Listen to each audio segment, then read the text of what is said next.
Welcome to our workshop and panel on public relations. We've got esteemed panelists here today, and I will introduce them all. I'm Howard Brown, talking to you from outside of Detroit, Michigan, and what a great sports philanthropy world we're having today. So without further ado, we're going to get started. I'd like each panelist, we'll start with Stephen and go with Sarge a bit, and then Justin, and have you introduce yourself and what your expertise is in topic.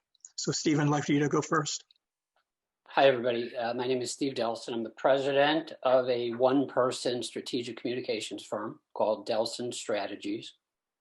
My specialty is media relations, and I moved into PR about 2 years ago directly from journalism. I was a reporter at Outside the Lines for 16 years at ESPN, and have been running my own small shop for about 2 years.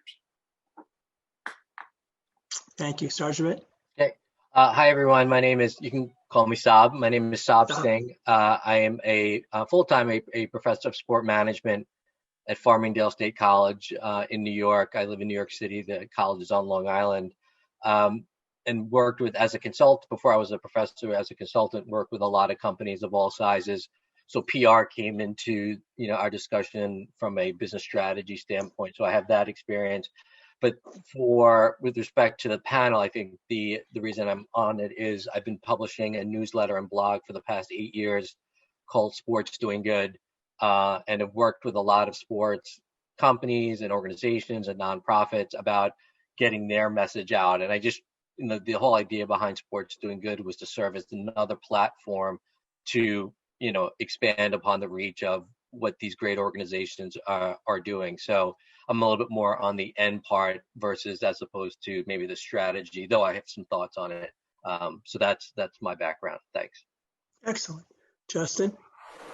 Hey, Justin Breen. Started my company 3.5 years ago, not knowing what LLC stood for, didn't know what a W-9 was. So I have a global company now that only works with the top minds in the world, clients all over the world. Weed out all nonsense, and it's been a lot of fun. So business is booming. So take me down a little deeper into where your focus is and what is, in a noisy digital world, how we get, messages out about, anything in sports. It's a very crowded landscape. So we'll start with you, Stephen. What's the strategy? Oh, you're on mute. You got to unmute. There you go. Part of my strategy is not to do a lot of things that traditional large PR firms do. I'm not a fan of press releases. I may have to write one in a week or two because I'm going to probably be publicizing a lawsuit. And I just realized I have to sign up. I have to get a subscription fee because I'm not even signed up, which tells you how infrequently I do it. I think they're kind of archaic. They may have a purpose in particular situations, but I mentioned I was a reporter at ESPN, and I literally never wrote a story. I'm not even sure I even looked into a story in 16 years based on a press release I received. So I think it's real important to engage one-on-one with journalists. You don't have to reinvent the wheel every time you pitch a journalist about a particular story idea or a client. But the idea of just sending the same exact thing to a bunch of people over a PR newswire, I think, is a waste of time. So I usually operate on 2 tracks for my clients, and I think this is kind of important. I'll try to get a newspaper piece or a piece on a website about the client themselves, whatever they're involved in, or a podcast interview about my client, their organization, specifically about them. And those are great, but they're not that easy to get. So the other track that I operate on, more so on a daily basis, is I will position my clients as experts in their field. And you can't do that if your clients aren't legit. So that's, square one is to get good clients. But once you do that, positioning them as experts in their field, so that anytime a reporter is doing a story that's in their wheelhouse, they'll think about your client as an interviewee. That's real important. And if you kind of start to accumulate those kind of media placements, where even though it's not about your client's in, top media outlets, being interviewed alongside other top experts, it just kind of adds to the credibility of the client and systematically raises their profile. Thank you. So, Sarb? From my standpoint, again, more focused in on the sports doing good side. As Steve was saying, and I really think Justin and Steve hold the expertise here with respect to sort of PR strategy. For what I look for, and in the newsletter has always been, good stories. And I've found many of the stories on my own. I've sourced it just by the litany of websites that I look at. But I definitely, over the past 8 years, have heard more and more directly from sports organizations, whether they're teams or they're nonprofits. So I think part of it is, to Steve's point about expertise, is that if I am contacted by someone, maybe that expertise is, sort of manifest or demonstrated to me over time. So I think the relationship, as again, it's public relations, that relationship can be built. And I certainly look at it as, when I do get contacted by someone who now I have a connection with, I'm more apt to, click on their email to see what they're asking. And I think part of that is not just because I know them, but then they know me as well and are familiar with what my platform is. And my platform really is, I take stories that have been published somewhere else and then repurpose them and then send them out. So I think it's the knowledge of who you're dealing with. So, whether that's someone in your field, endemic or non-endemic, someone who's maybe sport related, a story that's sport related, but also a story that can certainly be looked at as just, very general, general interest. So I think from that standpoint, I sort of echo what Steve's saying about the relationship that you're able to develop, and expertise is certainly part of that. Thank you. Justin, you spoke that you only work with top folks worldwide, and you've been able to have some type of qualifications that make them the expertise in their area. I'm glad you're doing that, but where's your focus? Where's the expertise that you're looking for? Where's that? Yeah. So in terms of my mindset and network on a global level, it's the top 0.1% in the world, and I'm useless to society besides that. All this other stuff is just landing the plane. So mindset is number one, network is number two, everything else follows. So the reason why I have clients around the world at a certain level is because we have the same mindsets and the following three attributes: abundance, visionary, investment. So people with my mindset, for the most part, and I'm in three of the top entrepreneurial groups in the world, the very best of the best. One is Strategic Coach, one is Entrepreneurs Organization, and one is Abundance 360. These are all high five-figure investments to be in these groups, and it weeds out all the nonsense. So when you're in a room with people like that, over and over and over, you just become one of those people. And it's a very simple solution to create a global successful company. Very simple. I've talked to hundreds, if not thousands, of the top entrepreneurs in the world, and all of them have used this formula. So here it is. This is billions of dollars of advice here. It's, you see a problem, you create solution to problem solve, successful global company. So that's all I did in the PR space. I was a journalist for 20 years, created my entire business model based on how PR firms annoyed me for 20 years. Saw a problem, created a solution, solved it, successful global company. And since I only work with people who have a visionary, investment, abundance mindset, no one asks what do you cost or what do you charge, as 99% of people think. These are the 1% of people that don't think like that. And then those people introduce you to more people like that, and then it just grows and grows and grows. So that mindset is a magnet for attracting the top people in the world, and it repels everyone else. And then it creates a giant incubator of geniuses around the world, and we constantly want to introduce each other for mutual gain. Byproduct is I'm constantly getting intros to companies around the world that want to hire my firm. So three most recent clients are, it's the top speaking company in Africa that's expanding on a global level. the top HVAC company in the United States, which is expanding on a global level, and a solopreneur in Australia who left military to start his own company. Doesn't matter where you're located. It doesn't matter what you do. It doesn't matter how big the company it is. It matters what your mindset is, and it matters what your network is. All this other stuff is just a byproduct of that. And so the beauty of it is as the network grows, the opportunities just continue to grow. And it's very exciting because my company's just getting started, and it's just the beginning. It's only just going to keep getting better and better.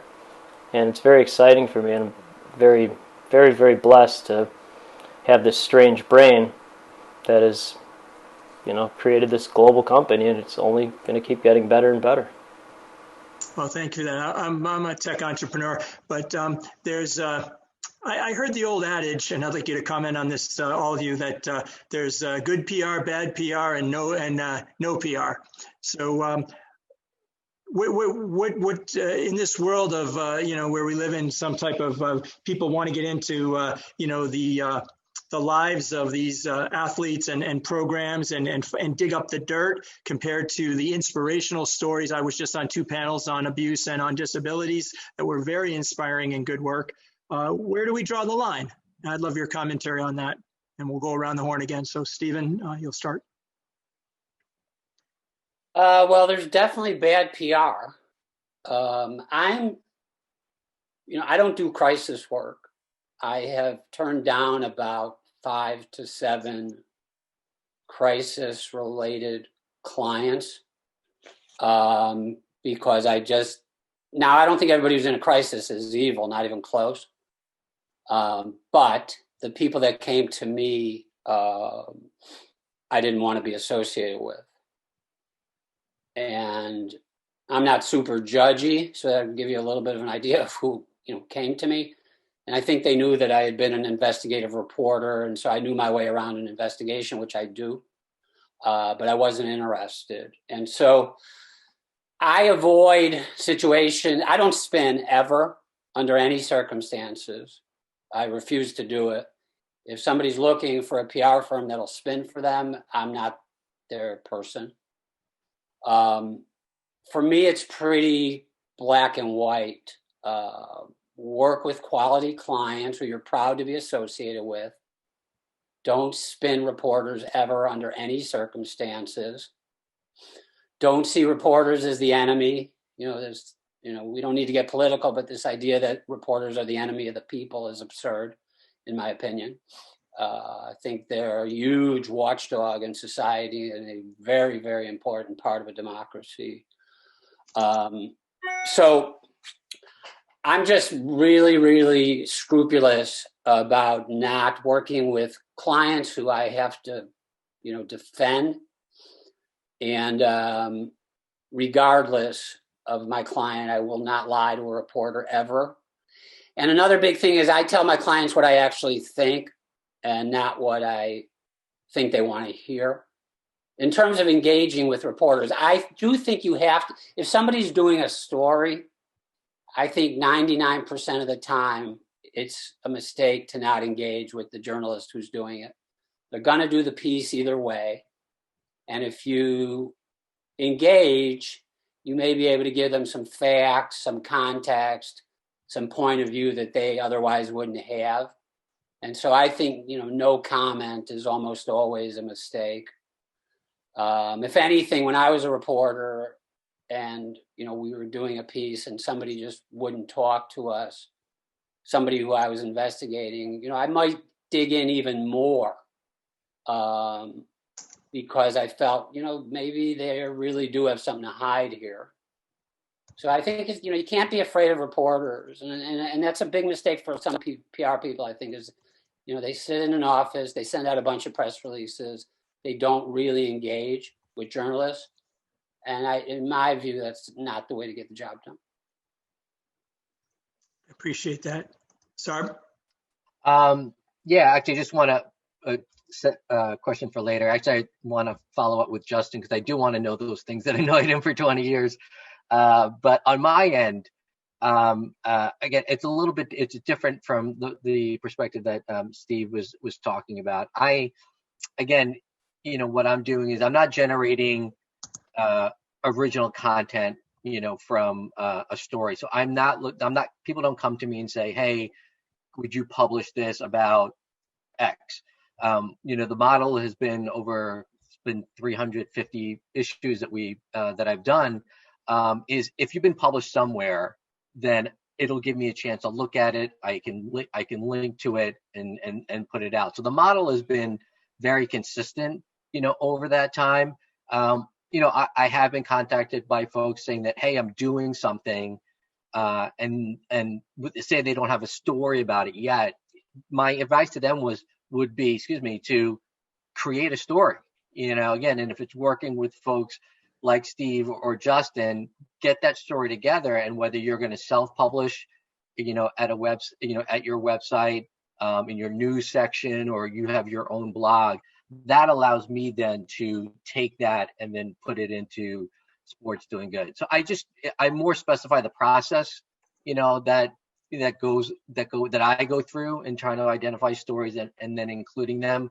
So that's really how I handle that. So I don't, thankfully have, if anyone's in a crisis situation, they're not contacting Sports Doing Good. So I don't really have to deal with those situations, though I could certainly see from Steve's point of view that, people go, especially someone in with his background, being, hey, help me out. But I'm definitely on the keep it all good side of the equation. Sure. Justin,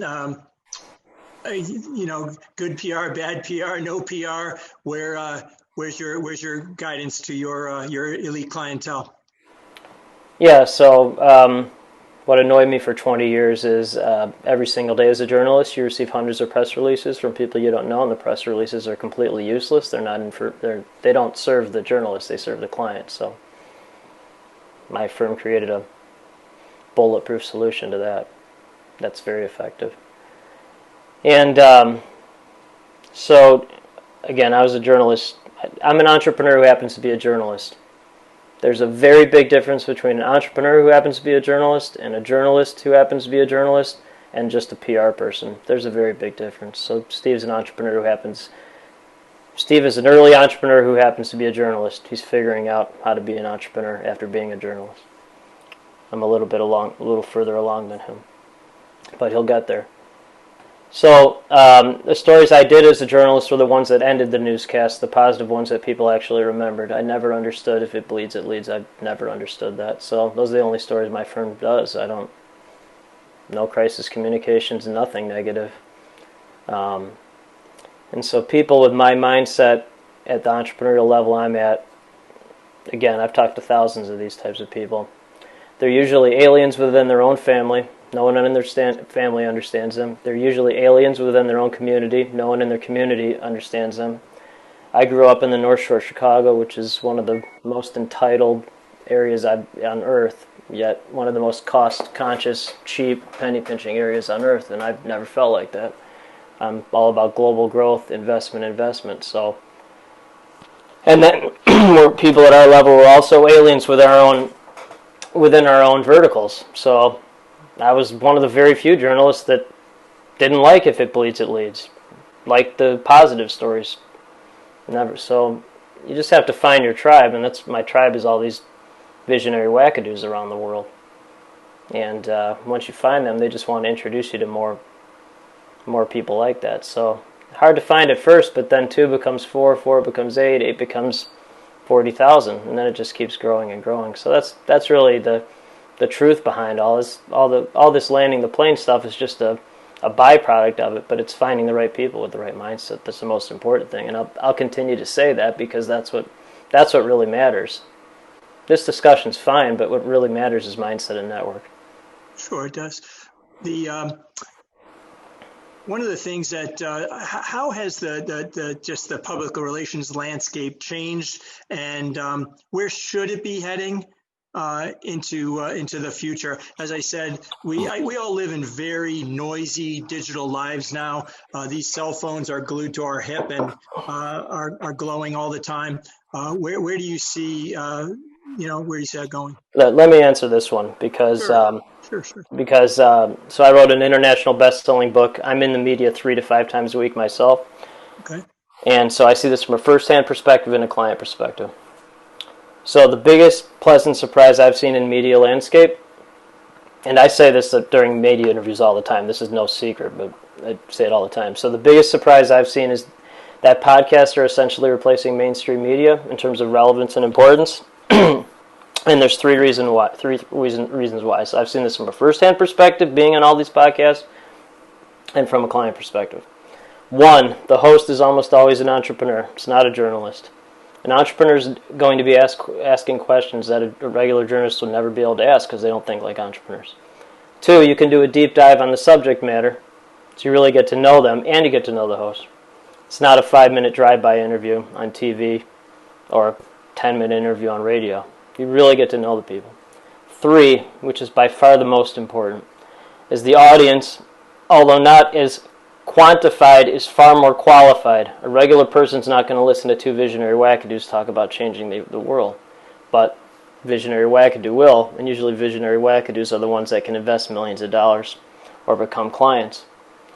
And so from a business perspective, podcasts are far more important than... I've been on the Today Show. I've been on Windy City Live. Far more important being on these podcasts from a business perspective than being on national media. That's been a big surprise in a good way. Thank you. No, I appreciate that. Stephen or Sarbit, care to join in or no? Yeah, I don't agree with that 100%. I place my clients on podcasts quite a bit. I like podcasts. I listen to them, so I'm kind of a fan. However, I still think there's a lot of value to getting your clients into outlets like the New York Times, the Wall Street Journal, the Washington Post, the Los Angeles Times, AP, USA Today, NPR, and especially if you get them into several of those, over the course of your engagement with the client. What I tell my clients too is if I do get them a good media placement, it's not just about who's reading it in the New York Times, but it's a good way to check in with some of your stakeholders.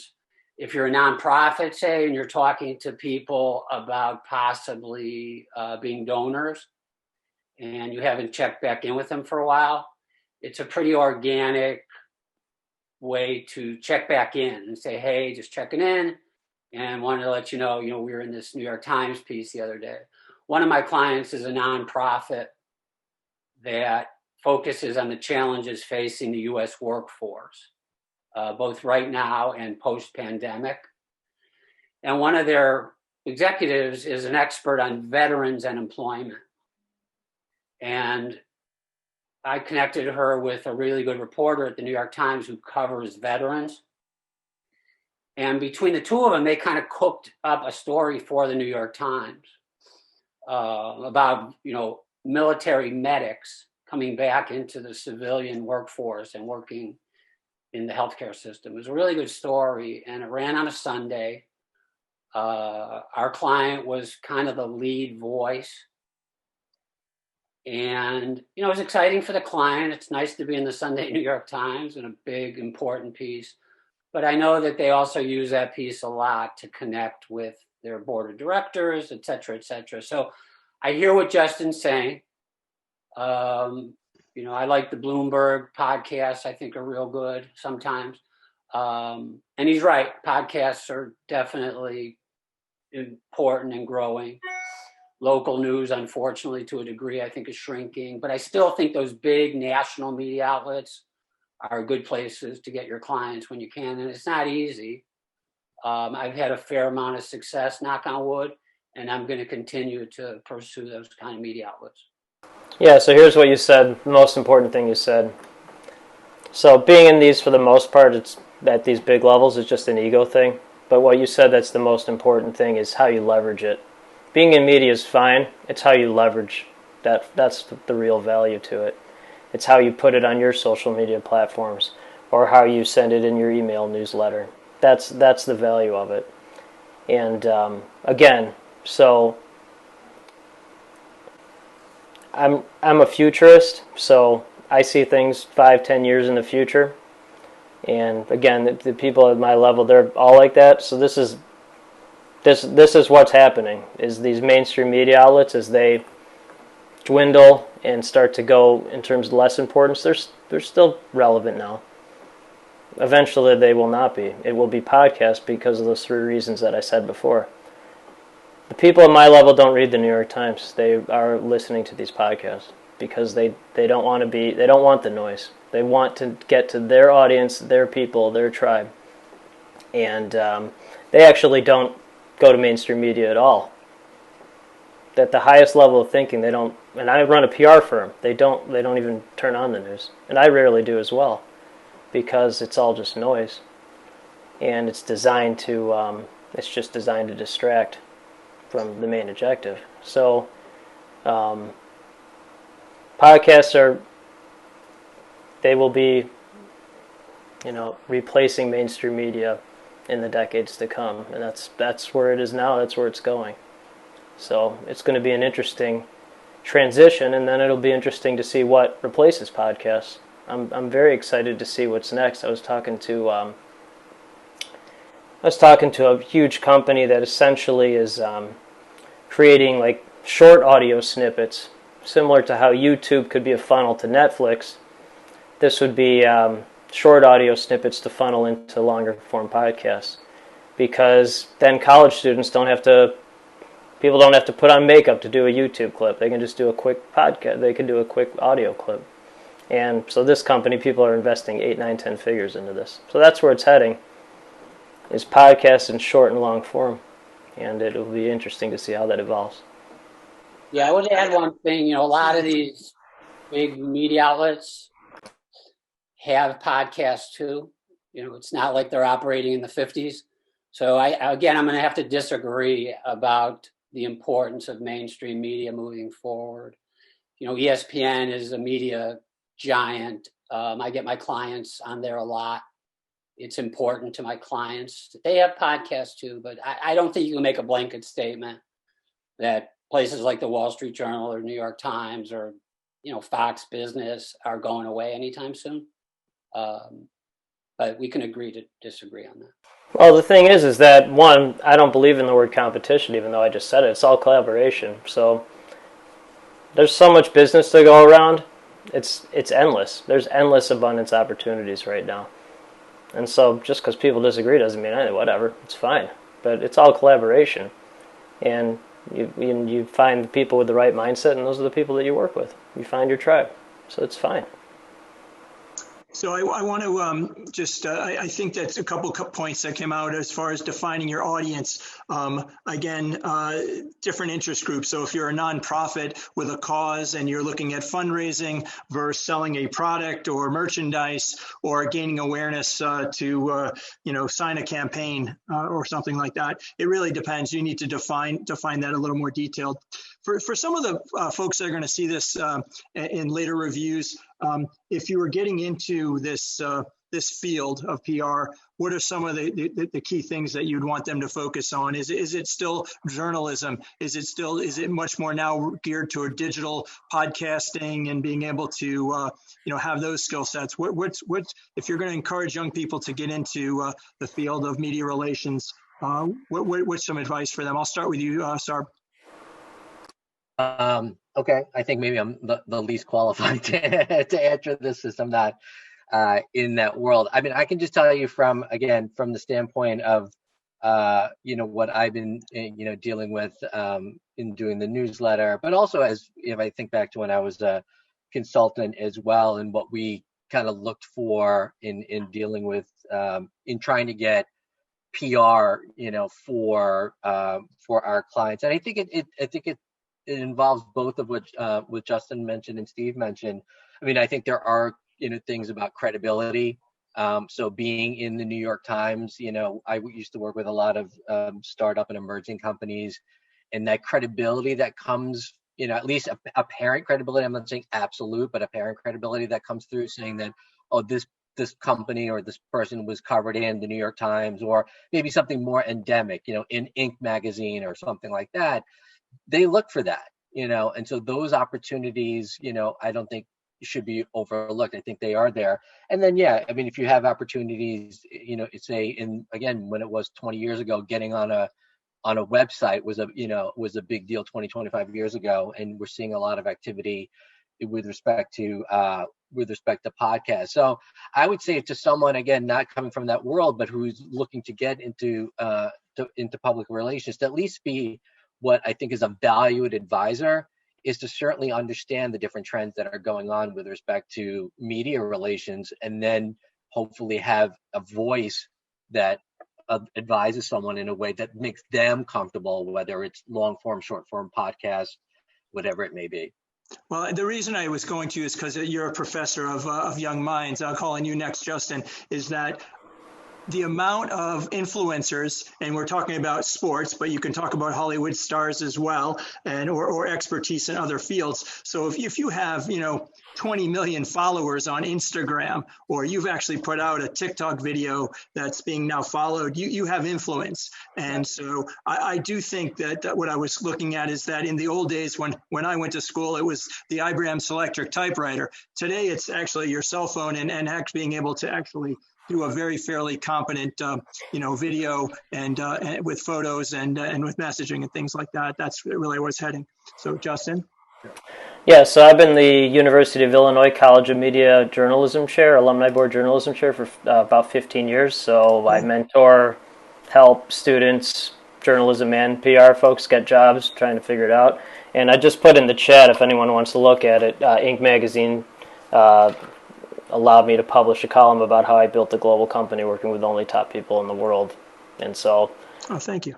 So that's there. So, my point is, I'm not just here spouting nonsense. I actually know what the hell I'm talking about. So that column was fine, but really the value of it is that I posted on LinkedIn. It's gotten almost 12,000 views, and again, from some of the top entrepreneurs in the world, they're commenting on it, and it's a way to keep what I'm saying relevant. But in terms of talking to students, I just tell them the same thing that I just said. It's like, see a problem, create solution to problem solve, successful company. Don't be like everybody else. Don't listen to talking heads. Figure out something different. And higher education as a whole has done a horrible job teaching any entrepreneurial skills for the most part. There are exceptions. But I got a full scholarship at the University of Illinois. Full academic scholarship. Never heard the word entrepreneur. Grew up in Northbrook, very affluent area. Never heard the word entrepreneur. Didn't even think about being an entrepreneur until I started my company. And so that's the key, is to think more at an entrepreneurial level, to be able to adapt, to be different, to be visionary, to not be boring and do what everybody else is doing, to think outside the box. That's the most important thing. And then the second most is get in the right room with the right people.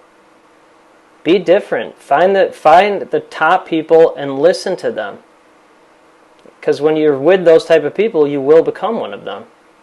And that's the whole thing for me, is just get in the right room, invest heavily in those groups. I just joined this group called Abundance 360.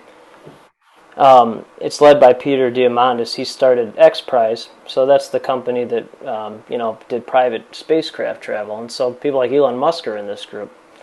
And so Dr. Diamandis, me, and then 15 of the most brilliant people I've ever met in my life, we were on a call the other day, and we had the top geneticists in the world talking about how people are going to be living to 200 and 250 years old. And so, people laugh at that when they hear that, but that's coming, very soon. And so when you're around people at that level who think at that high a level and have access to that type of technology, then you just see the world differently. And so that's what I try to tell folks who are in college or just graduating college, that all this stuff is coming. So you can listen to the talking heads now and live in the present, but it's all about looking into the future, about what's happening very soon. And it's exponential how fast things are growing. It's incredible. Microchips are getting much smaller, they're getting much faster. I mean, who would have thought there'd be electric cars all over the place, and it's just growing and growing, massive advances in every vertical that has been ivory tower institutions raking in money for centuries, like higher ed and healthcare, law, religion, and so all those things are having to change now. So it's having access to those brains in that network is the most, and then your mindset, that's the most important thing. I appreciate that, Justin. Justin, I'm wearing my colors today from Babson College. Oh my God! I was just talking about Babson. We're all about entrepreneurship. I'm a past trustee. Arthur Blank, man, love that. Right. I was just talking about the entrepreneurial program. So this was not random, by the way. Yeah, there you go. Roy asked me to moderate this, so I agree with you in many respects. But I will also tell you there's some lessons to be learned. I actually was vice president of a company called Liquid Audio. It was iTunes 10 years too early. We still raised $238 million, but we never went to market. And it took really Steve Jobs to convince the record business to sell a digital download for 99 cents. So I appreciate that very That's well. really interesting, man.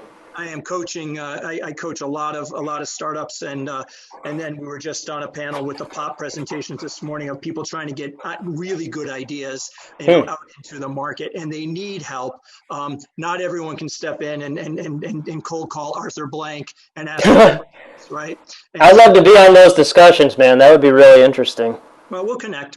Thank you. Appreciate that. What I'd like to do is, what is good in sports now? What is good in public relations now is that we can leave. Certainly, there's a lot of stuff that's crappy. We're living with some type of racial divide, political divide, COVID, a black cloud hanging over our head. What's the thing that we can kind of take these the last 20 minutes and talk about what's the goodness in sports, and where can we where should we be heading, and pointing people in to get people's mindsets and change minds and move things forward. So Stephen, I'll start with you. I think people have to decide what feels right for them in terms of if they want to be activists, if they have a corporation and they want to get involved with social impact. I think it's real important not to do anything just because you think it might look good to your customers. So, I typically tell clients who are interested in that, like, spend some time, and I spend time talking with them, just having a conversation, find out what they really care about, what's really important to them. So that if they do get politically active, socially active, it's real and it's not just designed for PR. I think that's really important. There's more athletes more than ever before are getting involved, politically, socially. I think that's a good thing. But again, do your research, kind of get in touch with your own feelings, to borrow a phrase from the 60s. And then, get involved in a real way and not just in a way that looks good. I think that's very important. This is going to sound a little corny, but, the show that I worked for, Outside the Lines, I didn't get to do feel-good stories. I wanted to. I used to joke with my wife sometimes and say, just once I'd like to do a piece on whether the Dodgers are going to have a good bullpen next year.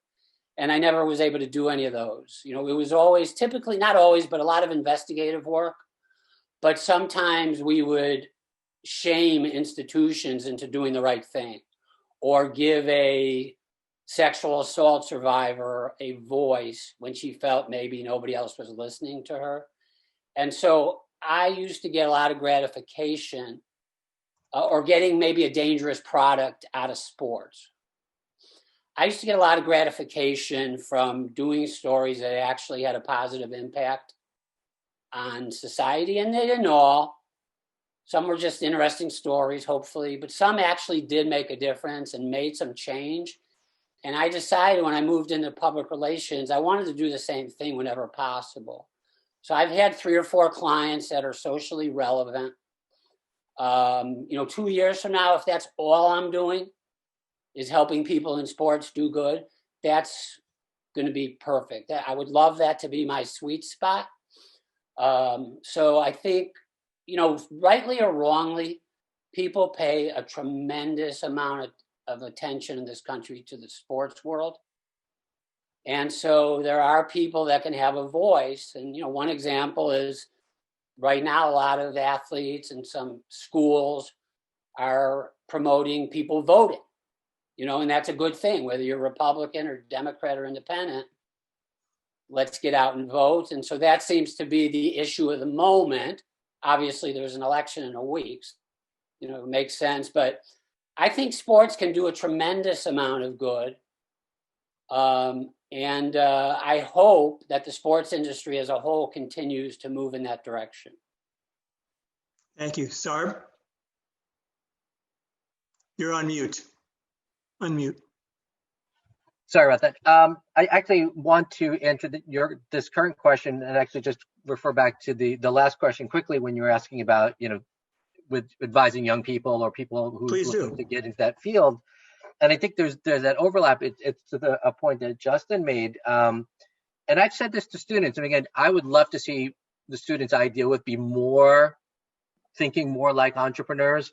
But, I've had someone say this to me in the past, is that you can be entrepreneurial without being an entrepreneur.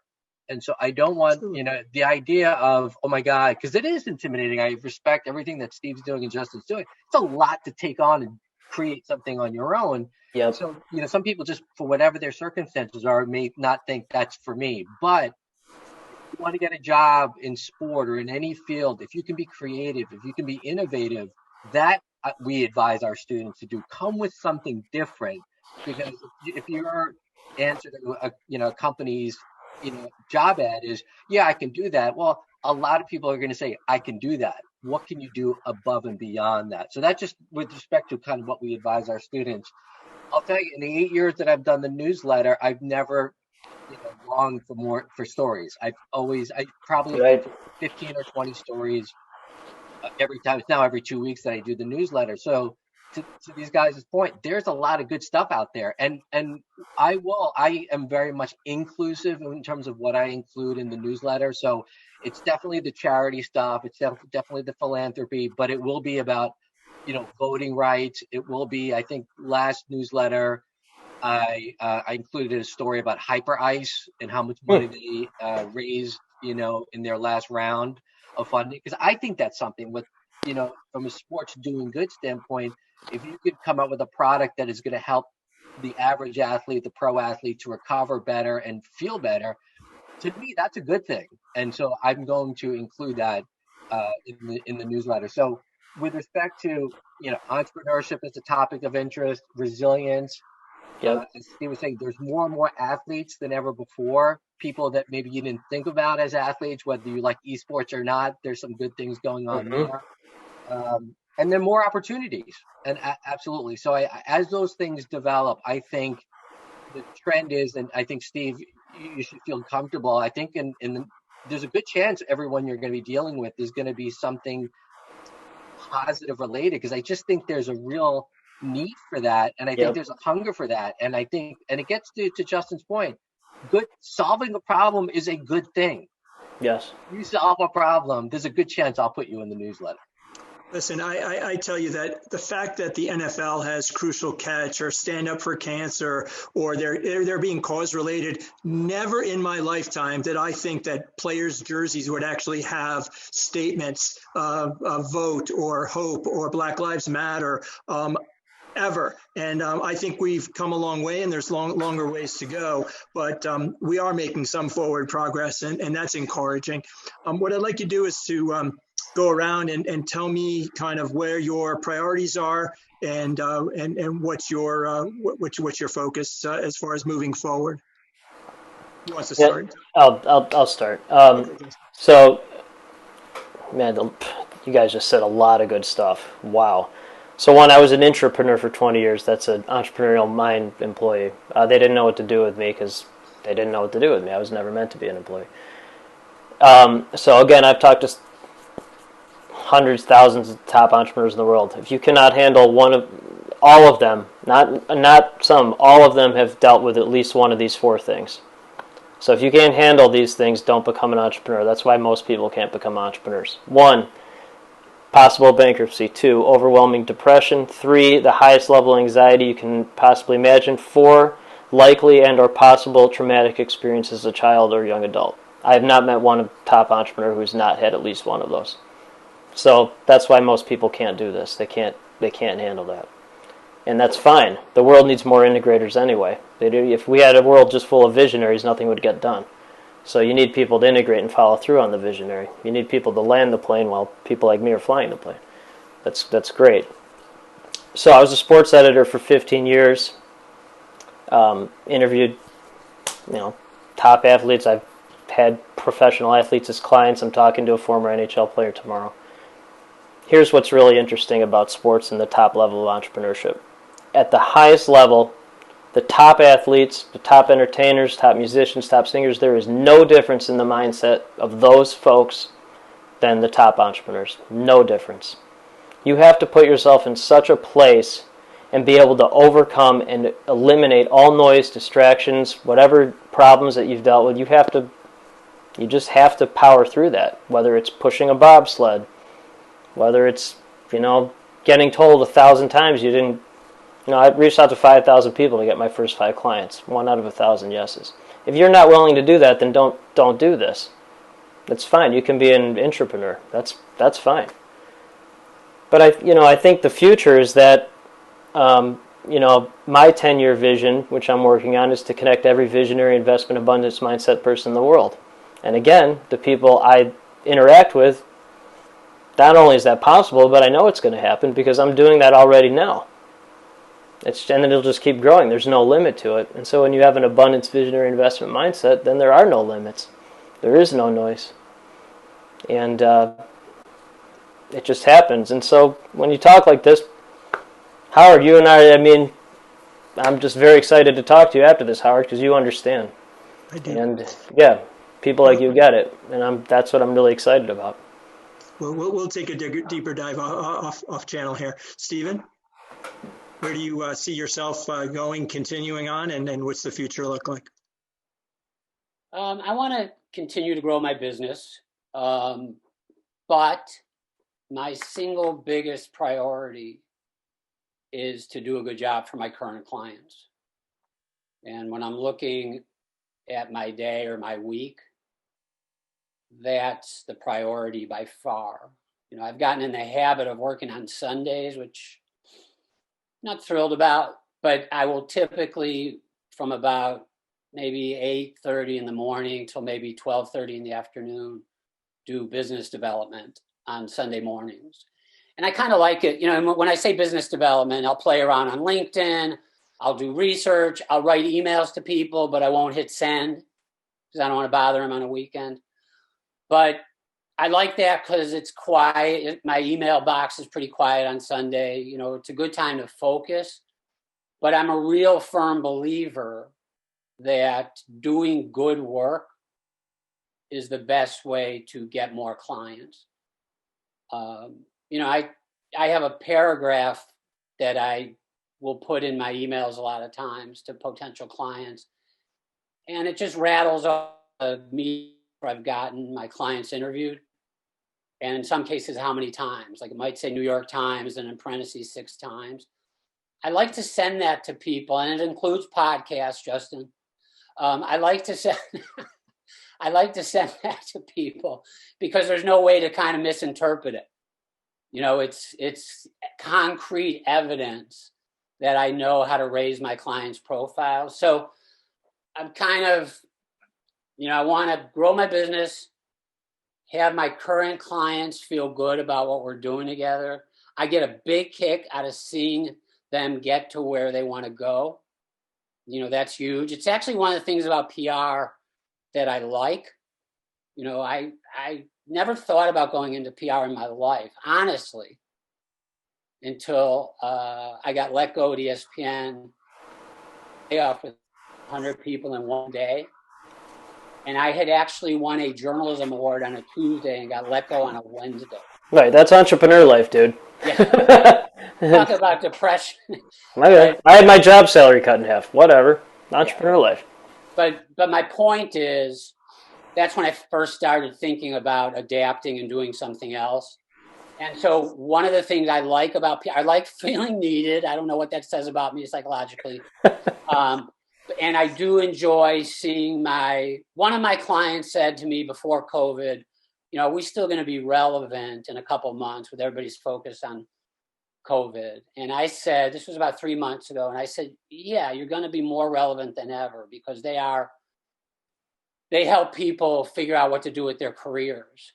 And sure enough, we're still in the midst of COVID, sadly. This particular organization is more relevant than ever and helping more people figure out their career paths. And I get a lot of satisfaction out of that. So I want to continue to do a good job, grow my company, make a few more bucks a year if I can. I have, millennial kids who seem to think they're still on the payroll. And I want to work specifically in social impact, both inside sports and outside sports, ideally. I appreciate that. Sarb?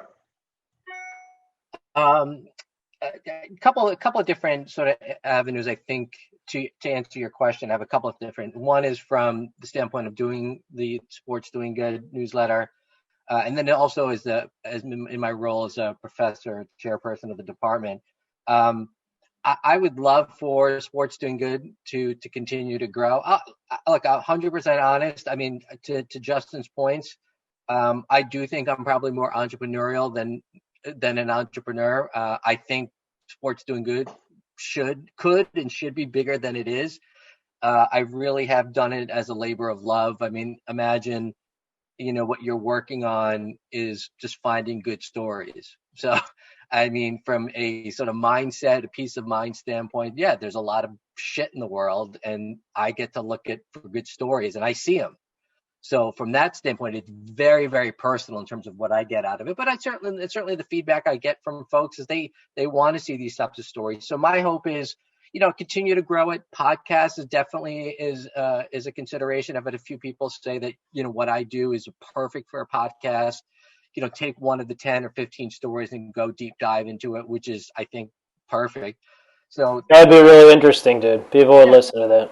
Yeah. So I think that's from that standpoint, and then from as a professor, I'm learning a lot from what Steve and Justin are saying. Is I want our students to be successful, and what does that mean? And we do have to talk to them. They are millennials, and to say, or Gen Z folks, and say it's not all about money. You should be comfortable, whatever that means to you. But I think what stands out is what each of these my co-panelists are doing is leaving a legacy, right? So it's a legacy with a client, in that standpoint, what Steve's talking about and Justin's talking about, but it's also dealing with the best folks. I mean, we have a limited amount of time to leave a legacy that could last forever, right? And so you try to get yourself with the best people, and that's a process. That's not everyone's just going to embrace you, right? But you build that credibility by, creating these stories, working with the right client. So as a faculty member, that's my hope for these students, is to continue to work, not just through school, but as a lifelong learner and doer. And yeah, I would love to see more entrepreneurial activity. I like that mindset is something that whether you work for the MBA or you work for yourself, it's going to be important. So get on that track of thinking like that. So. Yeah, I would agree with you, and I have to tell you that someone told me that they did a PR campaign, and they actually from the results standpoint, the metrics were horrible, but it led them to a connection with their number one donor. That's correct. There's nothing to do. My clients never ask what ROI is. Never. They don't look at it because that's not what it's. Anyone who asks that, it's a lower level thinking. They don't understand. It's about the right connections, right network, right mindset. That's the value of it. I would agree. And the other thing I would pass on is that if you skin your knee, put a Band-Aid on it and get up to fight another day. That shows resilience, because we all skin our knees, whether we like to admit it or not, and some of it more deeply than others. So, gentlemen, it's been a real pleasure to moderate this with you and listen to your impact. I look forward to connecting with you. This is going to be a very important link that we can all share and communicate this with others. And I just want to thank you for your time as we move and prepare for the next session here at 2:00 in the Sports Philanthropy network. And it's been just a real pleasure and an honor to talk with you and meet you and listen to you today. And you passed on just gems of advice to those that are working in and or continue to move things forward in public relations. So I'm grateful for that, and thank you. Thank you so much. This was great. Great job, guys. Awesome. Really do. We'll Take appreciate it. care. I'm going to end the session, but thank you. Okay. Thank you.